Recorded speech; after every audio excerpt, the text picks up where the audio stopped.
Good afternoon.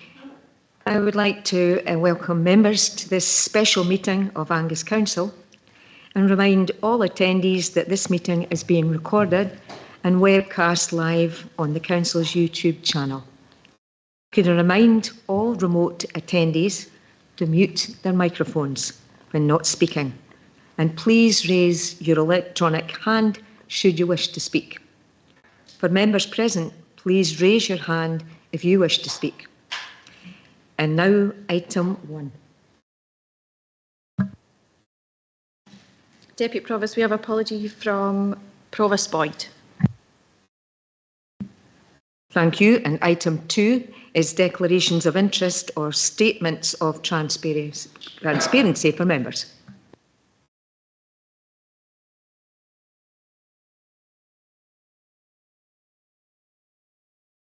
Okay, it would appear there are none.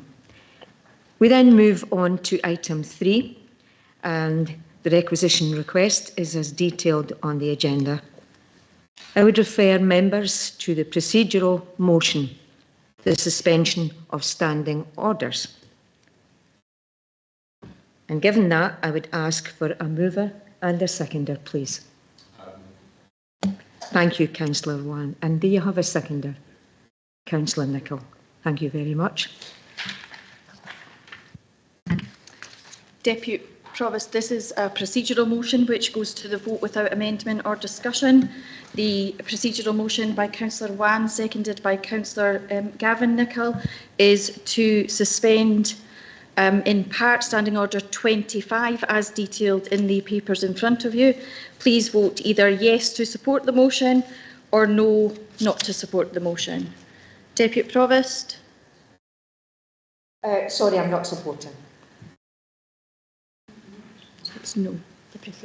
This is the procedural motion. Oh, I beg your pardon, sorry. This is the procedural motion, I beg your pardon. Of course I support it. Councillor Beattie? For. Councillor Bell? For. Councillor Braze? Yes. Councillor Cheap? Yes. Councillor Cowdy? Yes. Councillor Devine? Yes. Sorry, Councillor Doran? Yeah. Councillor Duff? Yes. Councillor Durno? Councillor Fairweather? No. Councillor Fotheringham? No. Councillor Gall? No. This motion is just to help the meeting, isn't it? That's correct. So they're misinterpreting what we're asking for. They seem to be some motion. Start again. Councillor, I think you could be right when this is just stop for a minute. Just for clarification, where we're during the vote shouldn't be interrupted, but just for clarification in terms of Councillor Wan's point, this is to either support the procedural motion to support, so to suspend standing orders so that the motion can be considered today. I'll go back to Councillor Fairweather. I'm sorry, can you repeat that? I'm getting totally confused here, and I'm not understanding why. Okay, just to clarify, this is a procedural motion to suspend in part Standing Order 25 to remove the word ordinary from standing orders so that the motion as detailed in part 2 can be considered at this meeting. We are voting either to agree to suspend standing orders in order to hear the motion today. So that's either yes to support or no not to support. Councillor Fairweather? Yes. Councillor Fotheringham? Yes. Councillor Gall? Yes. Councillor Gregg? Yes.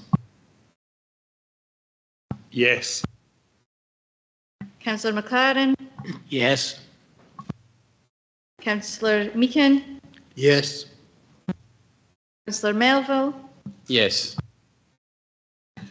Councillor Gavin Nicholl? Yes. Councillor Louise Nicholl? Yes. Councillor Proctor? Yes. Councillor Scott, Yes. Councillor Shepherd, Yes. Councillor Speed, Yes. Councillor Stewart, Yes. Councillor Wan, Yes. Yes. oh, sorry, 27 votes to suspend standing orders. The motion can therefore be considered. And at this junction, I would just like to apologise for myself starting this meeting. It's little wonder people got a wee bit confused. It's slightly confusing. So I beg your pardon if I misjudged and led people down a certain path. I didn't mean to do that. Now we go on to item 2, the notice of motion. I would ask for the mover. Councillor Wan, are you indicating? I am, yes. And do you have a seconder? Okay, that's fine. And we now have Councillor Whiteside. Yeah, I'd like to give notice of an amendment, please. Thank you, Councillor. And Yes, I do.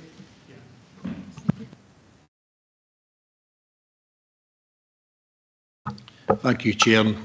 Thankfully, we've got that clarification cleared up. Thank you very much. I'm asking for support today of the members in this chamber to show the constituents who have been affected by Storm Babette that we are listening and that our administration group shall step up and put the money that was promised into helping them. This is a motion that we feel needs to be read, and I'll thank you once again for allowing it to be so. So we've called for this special council meeting today as the frustration is now turning to anger in our constituents, which is evident.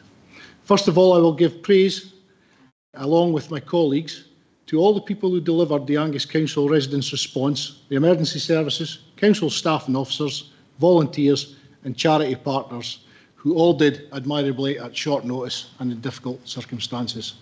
But we are now 6 weeks after Storm Babette, and there's no direction coming from the SNP administration at Holyrood or in Angus. That is what this motion is about. If the SNP aren't going to be able to stand up for the people of Angus and get government involved, then we will do it for them. We cannot stand by and allow this to happen. Residents are still out of their homes, and Humza Yousaf's pledge to financially support the people that hasn't come to pass. Statistics we dug up in Holyrood have shown Angus have only received 200,000 out of the much trumpeted 150 million fund announced by the Scottish Government, while other areas such as North Ayrshire are sitting at approximately 60 million after 2 years. There was an anger at the whereabouts of our local politicians.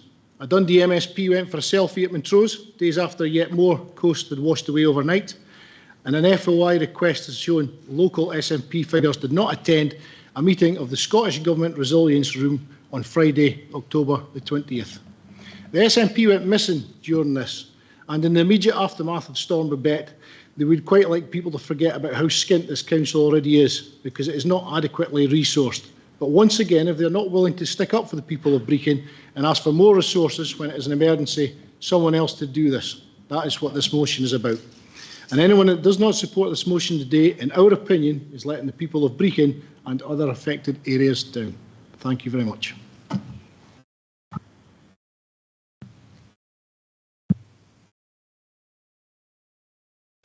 Again, thank you very much, Vice Provost.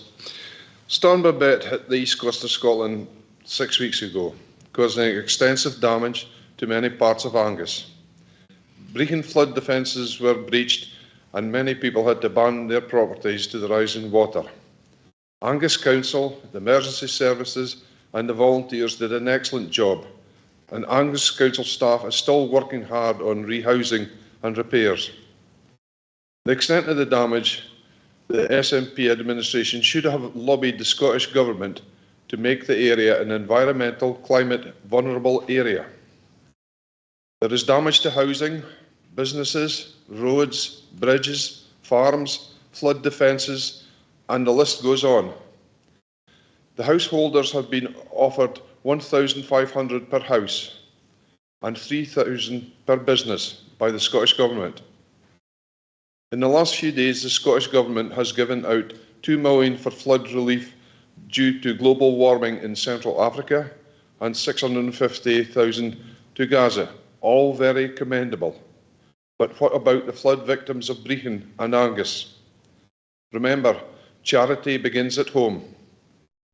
I would like to second this motion, and I would ask you all to vote for it for the good of the flood victims and the County of Angus. Thank you very much. Thank you, Councillor Nicholl. Side. Thank you, Deputy Provost.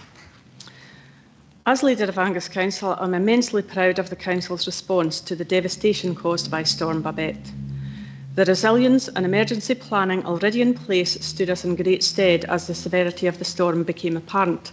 Plans updated and approved incidentally by this and the previous administrations. From the initial response, the actions of the incident management team, the coordination with the Tayside Resilience Partnership and all of our partners, and the staff who were deployed on the ground, the response was exemplary. Rescue centres were swiftly set up to provide initial assistance in horrendous circumstances. Following on from this, the drop-in centre at the Crickety was established to provide face-to-face and ongoing support to individuals and businesses affected by the storm. And make no mistake, this was desperately needed as the scale of the trauma experienced became apparent. Through it all, a person-centred approach was taken and the staff and volunteers have been outstanding.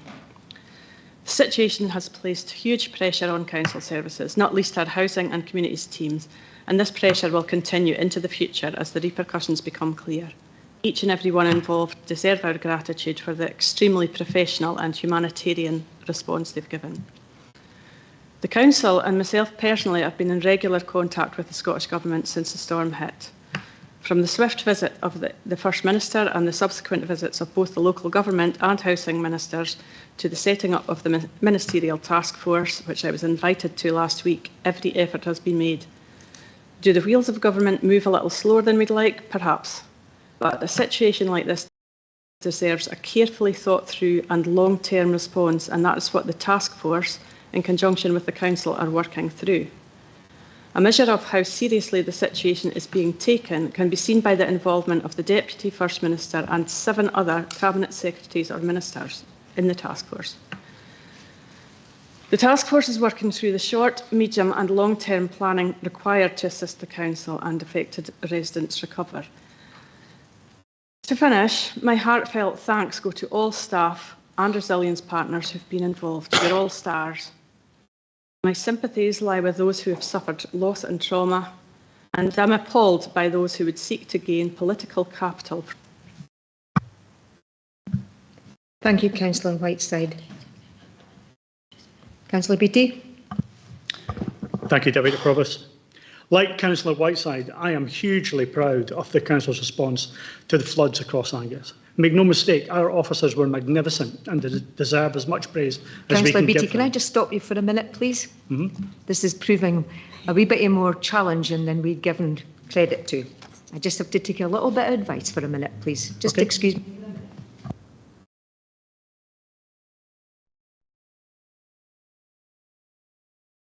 Councillor Whiteside, I have to ask if you could confirm the terms of our amendment. Apologies. The terms of the amendment are simply to oppose the motion. Thank you.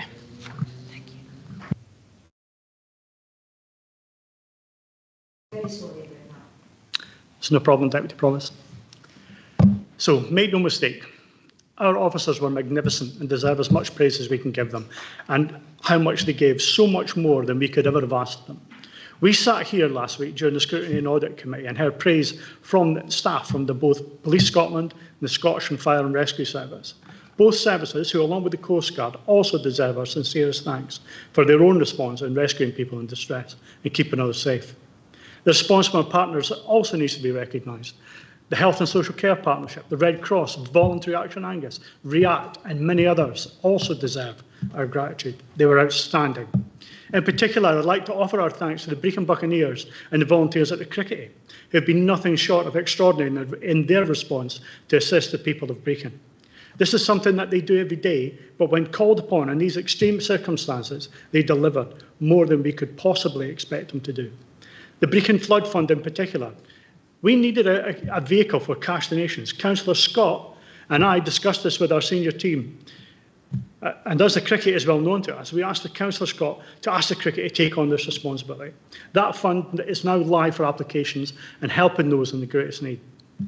This motion is critical of our and the government's response. Now, I'm not going to repeat what Councillor Whiteside has said, but as Beth pointed out, we have regularly met with Scottish Government ministers and we continue to do so. I'm in the process right now of organising a further meeting to assist businesses affected by the storm. These ministers have asked to come here to help.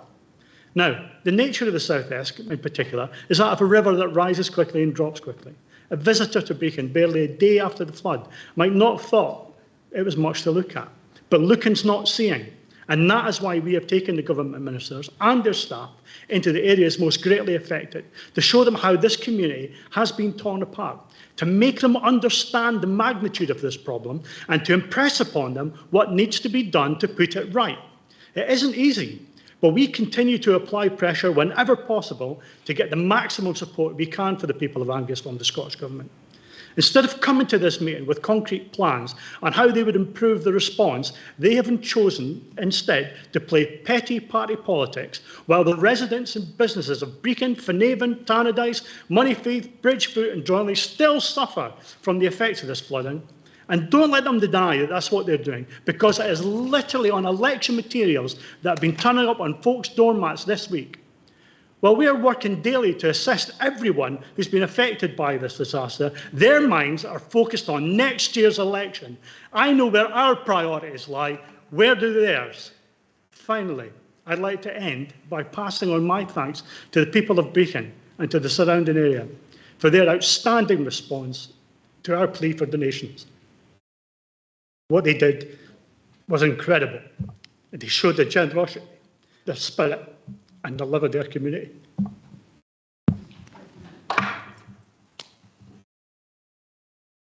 Thank you, Councillor Beattie. Would you just maybe put your microphone off? Thank you very much.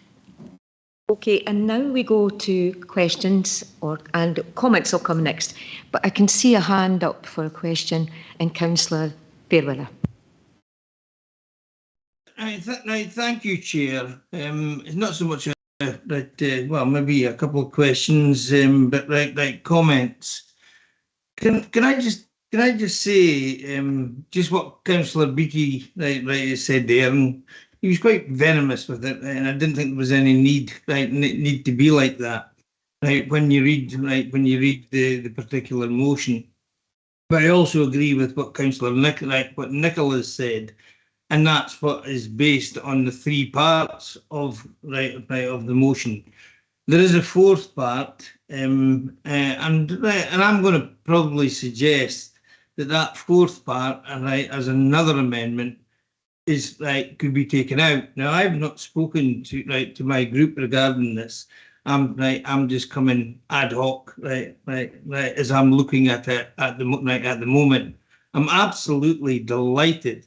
That today, we have decided to speak about this particular motion. But let's look at 1, 2, and 3. Now, this is not petty politics. This is about Brecon. This is about what's happened to Brecon. And when you look at what has been said and done. This is about making sure the people of Brecon are looked after.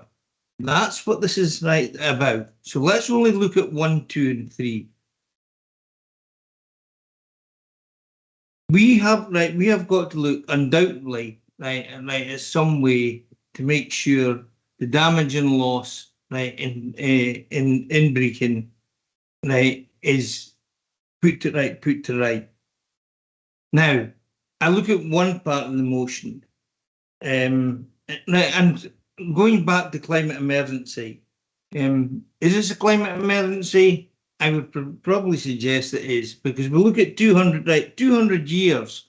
This can happen.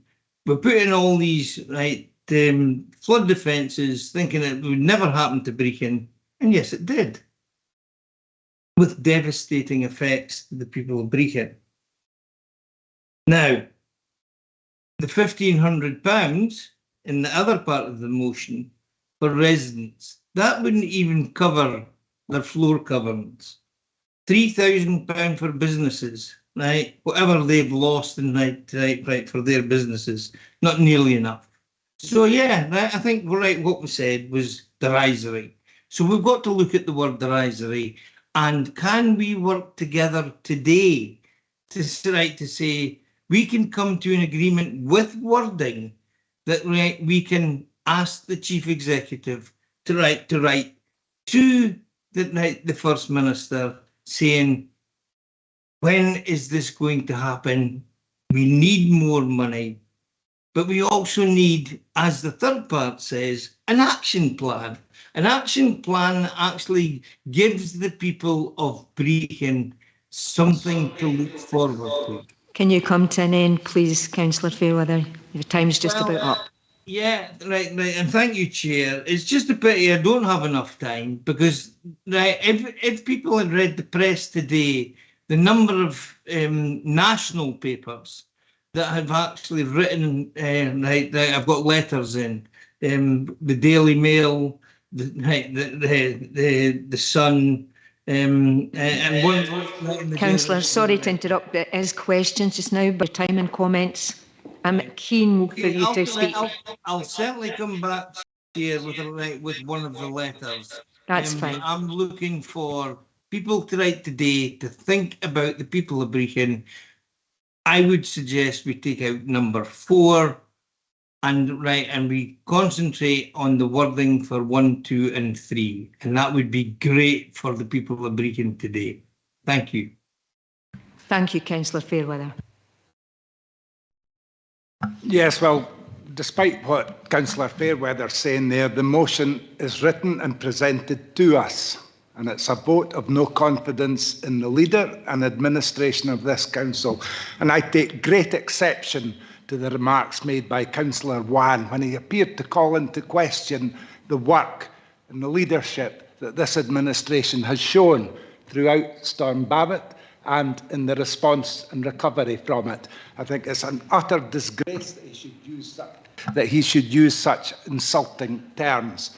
I know that myself personally has worked tirelessly with our council officers, and I know also that the leader has worked tirelessly. And in fact, there is a task force set up.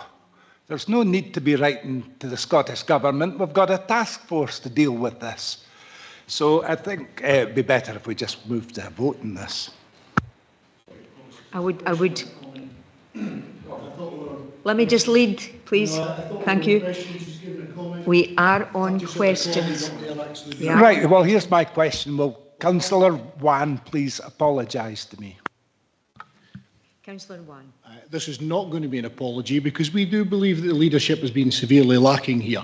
There has absolutely been nothing done for the people of Brechin. We're speaking here, £10 million was announced 6 weeks ago by the leader at Angus Council. Can I ask then, where is it?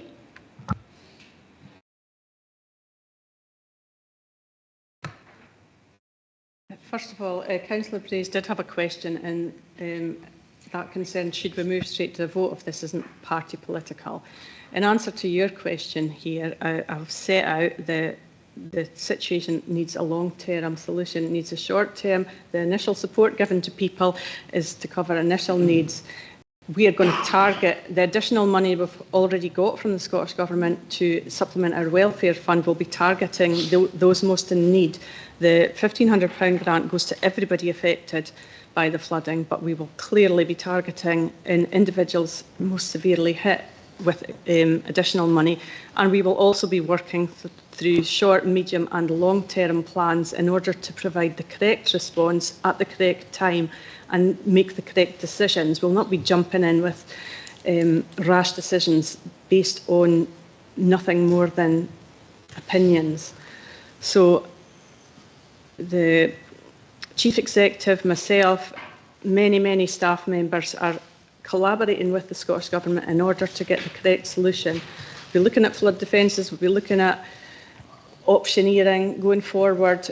There is a plan, there's a very long list of actions being worked through by the task force. So to say that nothing is happening is misleading and very wrong. I would reiterate that I'm really proud of the Council's response and that of everybody involved.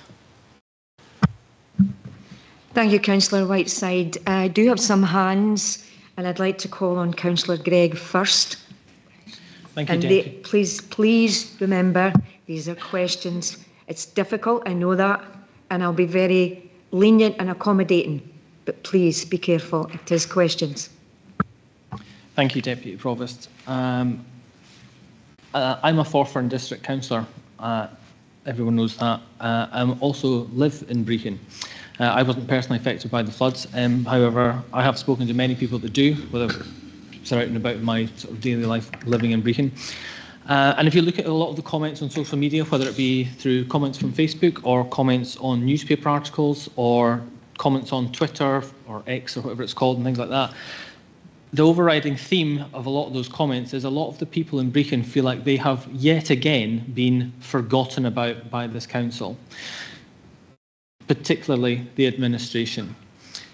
As Councillor Wan intimated in proposing the motion, we have got absolutely no question of the ability of the council officers that leapt in at the very beginning and continue to work their socks off trying to support the people. However, it's the administration and their lack of leadership, which is mentioned in here, that shows that the general consensus of the people in Brechin is that they are feeling like they are forgotten about and they're being left behind. So my question would be, why do they feel like that if the SNP administration are so robustly refuting this? Why do the people of Brechin feel like they are being forgotten about? Thank you, Councillor Gregg. I do have other hands. I'll have to mention them at the moment. I've got Councillor Doran, then Councillor Proctor and Councillor Cheap. But at this point, if you want to answer at all or you would like to wait to the end, that's entirely up to you. And Deputy Provost, if I may, I think my hand was number, Councillor Doran's hand's number 2. Beg your pardon. Beg your pardon. I fully know how difficult chairing this, the meeting can be, and I think you're doing a fine job. So carry on. Now,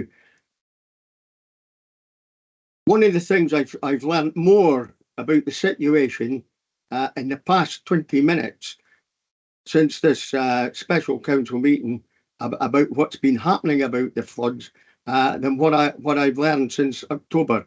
And my question is, and I've heard Councillor Beattie, I've heard Councillor Whiteside. I congratulate all the staff, the volunteers, etc., who have worked in. But what seems to have been lacking, and the question is, some of the stuff that's come out this afternoon, the information was given out this afternoon, why has that not been made available before? Because then perhaps the people in Brechin and others who have been involved in the flooding would not be sort of taken to Facebook and other media means, you know, and raising objections to the various councillors. And I think, you know, that's really the nub of the problem, has been the communication. And can I get an answer as to why that information that's been given out this afternoon has not been made available before? Thank you, Deputy Provost. Thank you, Councillor Proctor, and thanks very much for the endorsement. I do appreciate that. Can I bring in Councillor Doran and then thereafter Councillor David Cheap? Okay, thank you. To me, it seems important there's so many things coupled together within this motion. It seems that within the discussion, on one hand, to praise the council for the planning and the response, but then on the other hand, bring this motion of no confidence in the administration and leadership. That doesn't make sense in terms of bringing the two together.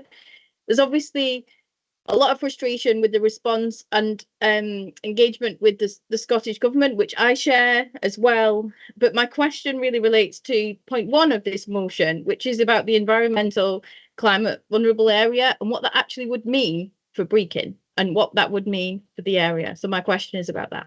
Thanks. Thank you, Councillor Doran. Can I bring in Councillor David Cheap? Yeah, thank you, Deputy Provost. As an elected member who is not yet spoken in this debate under Standing Order 18, closure of debate, I move that the question be now put. Councillor Cheap, do you have a seconder? Yes, I believe I do. Councillor Melville. I'm quite happy to second that, Provost, Deputy Provost.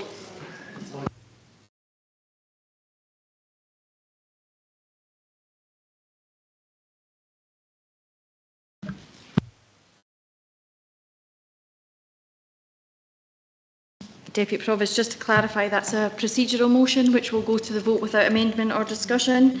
So the procedural motion in terms of Standing Order 18.1 by Councillor Cheap, seconded by Councillor Melville, is that the question now be put, i.e. for closure of debate. Please vote for or against. Deputy Provost. For. Councillor Beattie. For. Councillor Bell. For. Councillor Braze. For.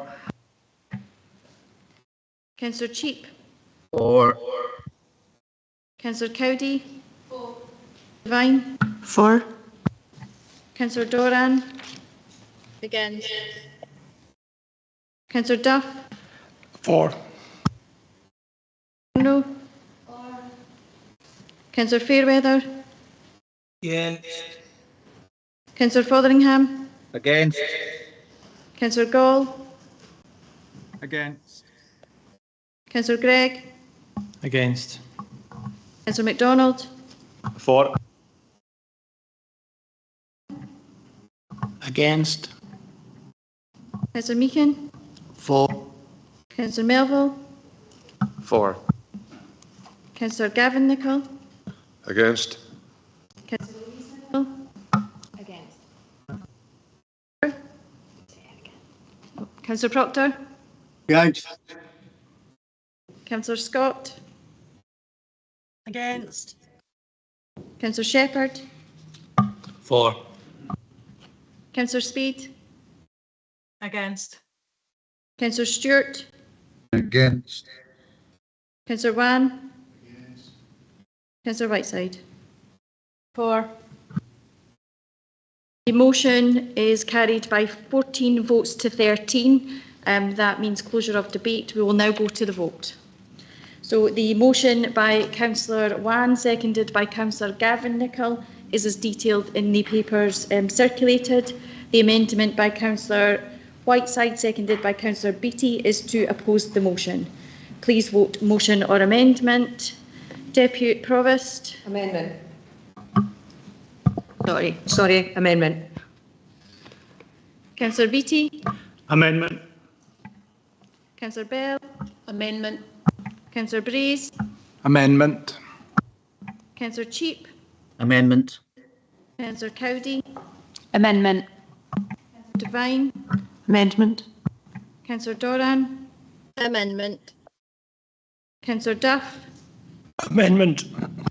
Councillor Durno. Amendment. Councillor Fairweather. Motion. Councillor Fotheringham. Motion. Councillor Gall. Motion. Councillor Gregg. Motion. Councillor MacDonald. Amendment. Motion. Councillor Meehan. Amendment. Councillor Melville. Amendment. Nicol. Motion. Louise Nicol.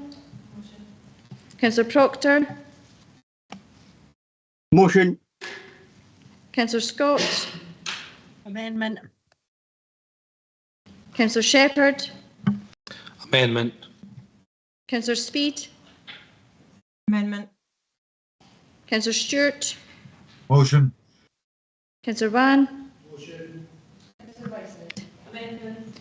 The amendment's carried by 17 votes to 10.